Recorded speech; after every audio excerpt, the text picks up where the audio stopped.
હોળીને લઈને રાજ્યભરમાં અનેક જગ્યાએ અલગ અલગ લોકવાયકા હોય છે, ત્યારે મહેસાણા જિલ્લાના વિસનગરમાં અનોખી રીતે હોળી ધૂળેટી મનાવવામાં આવે છે।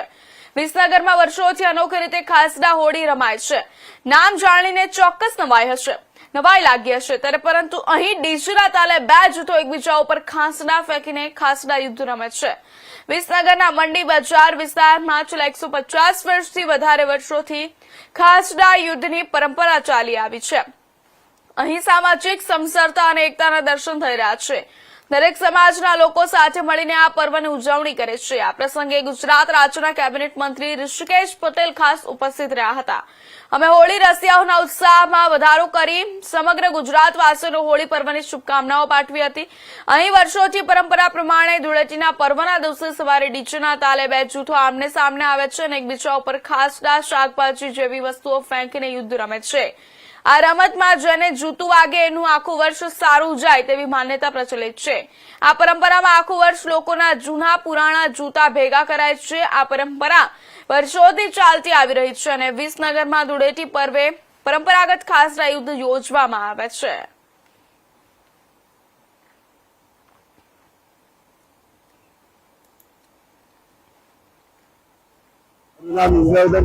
પંડિત છે। હું ટાવર બજાર નજીકમાં સાગરી શેરીમાં રહું છું।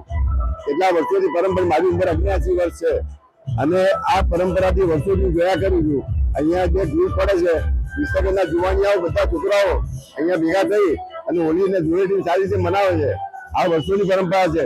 અહીંયા એવું કહેવાય છે કે જેને આ ધૂળેટી દરમિયાનમાં કાકડા મેળો એને વાગે ને એનું વર્ષ સારું જાય છે। એટલે ગામના બધા જ જુવાનિયાઓ અહીંયા ભેગા થઈ અને સારી રીતે ધૂળેટી રમે છે।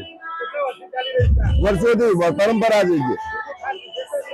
વિશેષતા એ કે ખાસડા રીંગણ અને શાકભાજી લઈને બધા આ મમ્મી મારે છે અને માટલી બાંધવામાં આવે છે।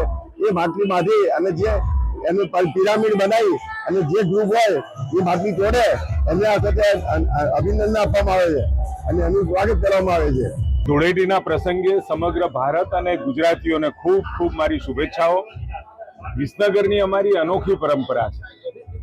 વિસનગરની અંદર ખાસડા યુદ્ધ વર્ષોથી, કદાચ મને વર્ષો પણ યાદ નથી, એટલા વર્ષોથી આ ખાસડા યુદ્ધ, હવે તો જો કે કાળક્રમે એ શાકભાજીમાં ટામેટા, ભટા, રીંગણા વગેરે દ્વારા બે ગ્રુપ પડી અને સામસામે એ આનંદથી મજા લેતા એકબીજા ઉપર એ નાખી અને આનંદ કરી રહ્યા છે।